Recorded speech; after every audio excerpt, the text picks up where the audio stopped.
तीन बहनों की लालची भाभी। करिश्मा, रेशमा और मनीषा तीन बहनें हैं।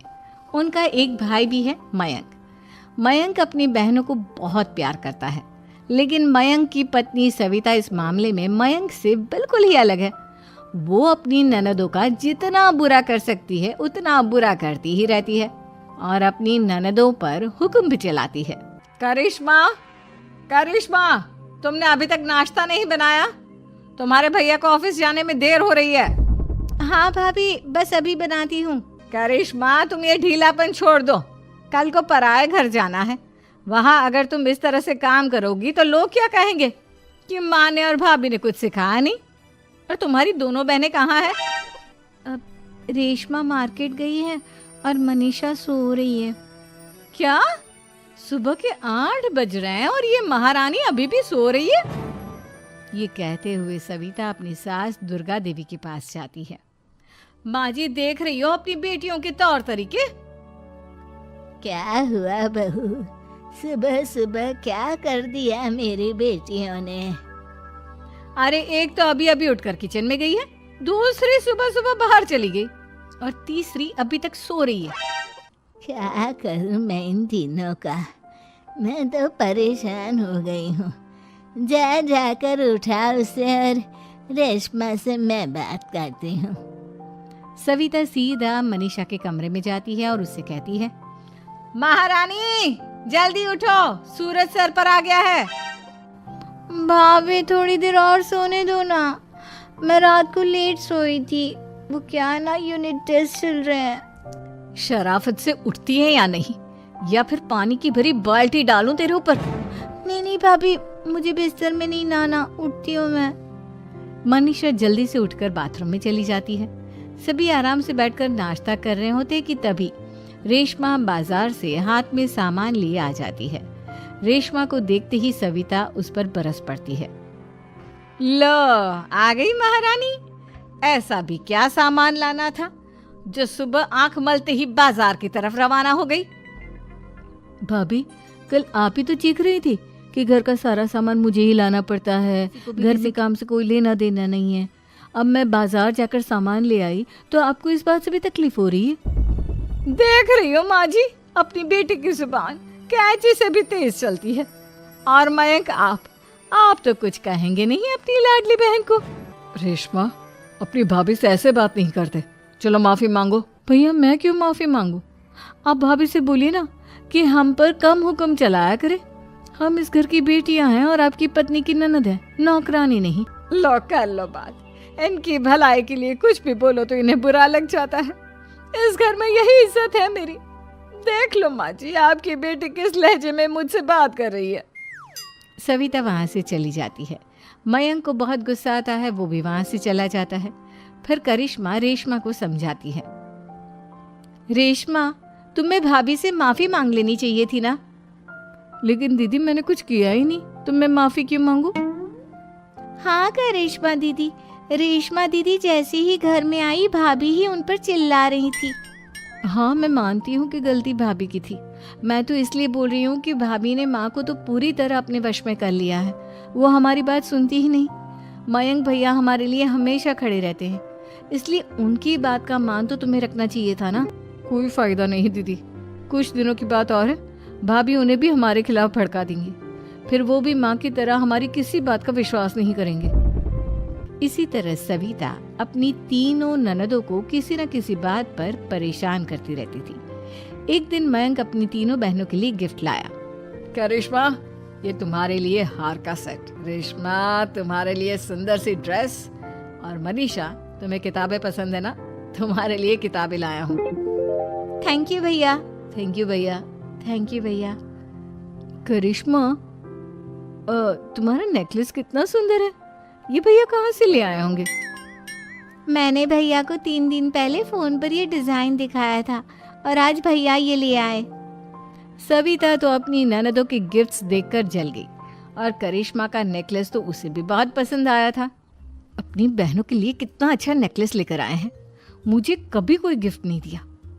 मैं आज ही ये हार चुरा लूंगी। रात में सविता करिश्मा का हार चुरा लेती है और इसी तरह उसे अपनी ननदों की जो भी चीज़ अच्छी लगती वो उसे मांगती नहीं, बल्कि रात के अंधेरे में चुरा लेती। इसी तरह दिन बीतते गए और सविता ने मयंक के दिल में भी उसकी बहनों के लिए नफरत पैदा कर दी। एक दिन मयंक ने करिश्मा और रेशमा के लिए रिश्ता देखा और ये बात उसने घर में सबको बताई। माँ, करिश्मा और रेशमा के लिए बहुत अच्छा रिश्ता आया है। वो लोग कल इन्हें देखने आ रहे हैं। आप और सविता मिलकर सारी तैयारी कर लेना। ये सुनकर करिश्मा और रेशमा खुश हो जाती हैं, लेकिन सविता सोचती है, अगर इन दोनों बहनों की शादी हो गई तो घर और बाहर का काम कौन करेगा?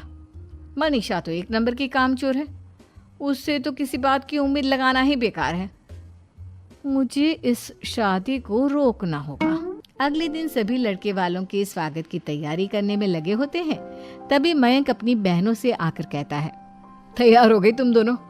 देखो, दोनों लड़के बहुत अच्छे हैं, मैं कोई कसर नहीं छोड़ना चाहता, इसलिए तुम उनके सामने अच्छे से बिहेव करना और अपनी भाभी से लड़ने मत लग जाना। करिश्मा, तुम वो नेकलेस पहन लो ना जो मैं तुम्हारे लिए लाया था। भैया, मैं बहुत देर से वो नेकलेस ढूंढ रही हूँ, लेकिन मुझे मिल ही नहीं रहा। क्या तुमने नेकलेस खो दिया? तुम्हें पता भी है वो कितना महंगा था? तुम कोई काम ढंग से नहीं कर सकती। मयंक गुस्से में वहां से चला जाता है। थोड़ी देर बाद लड़के वाले भी आ जाते हैं। वो दोनों बहनों को पसंद कर लेते हैं और रिश्ता पक्का हो जाता है।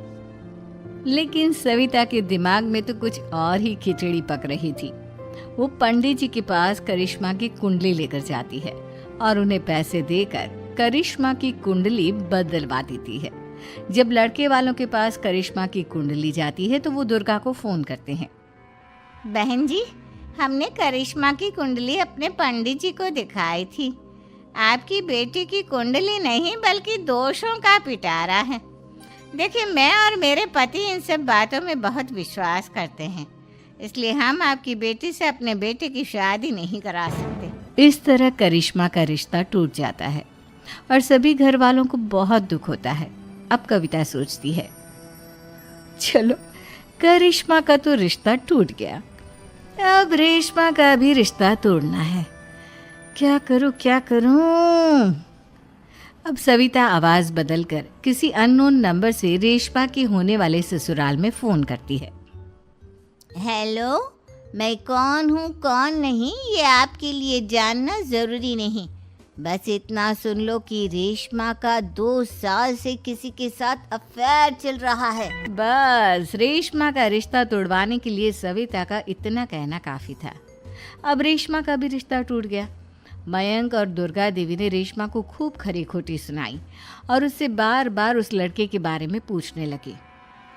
आप दोनों मुझे क्यों परेशान कर रहे हो? अरे कोई लड़का होगा मेरी लाइफ में तो मैं बताऊंगी ना, जब कोई है ही नहीं तो कहाँ से लाऊं मैं कोई लड़का? तो तेरे होने वाले ससुराल वालों को फोन किसने किया था? माँ, मैं नहीं जानती किसने फोन किया था, मैं सच कह रही हूँ। मैं तो पहले ही कह रही थी इसकी लगाम खींच कर रखो, लेकिन मेरी सुनता ही कौन है। आप चुप रहिए भाभी, ये सब आपका ही किया धरा है।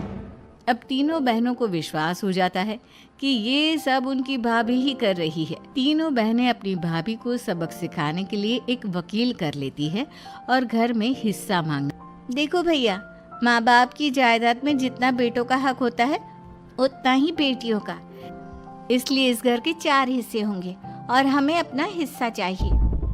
मैंने तुम्हारे लिए क्या क्या नहीं किया और तुम इस घर में हिस्सा मांग रही हो? भैया, आप और माँ हम बहनों की कोई बात नहीं सुनते हो और भाभी हमारी शादी नहीं होने देगी क्योंकि उन्हें लगता है कि आप हमारी शादी में ज़्यादा पैसा लगाओगे और उन्हें हम जैसी फ्री की नौकरानी कहाँ मिलेगी। तो हम भाभी के साथ तो रह नहीं सकते, हम बहनों को अपना हिस्सा चाहिए। अरे तुम्हें शर्म आनी चाहिए अपने भाभी पर ऐसा इल्जाम लगाते हुए। वो तुम्हारे बारे में कितना सोचती है। हाँ माँ, भाभी हमारे बारे में बहुत सोचती है, दिन रात बस यही सोचती रहती है कि किस तरह से अपनी तीनों ननदों को परेशान करूं और कभी मुझे पढ़ने भी नहीं देती। दोनों बहनों का रिश्ता भी तो इन्होंने ही तोड़वाया है और रात में हमारे कमरे में आकर हमारी चीजें भी चुराती हैं। इसी तरह सविता की तीनों ननदें अपनी बात पर अड़ी रही।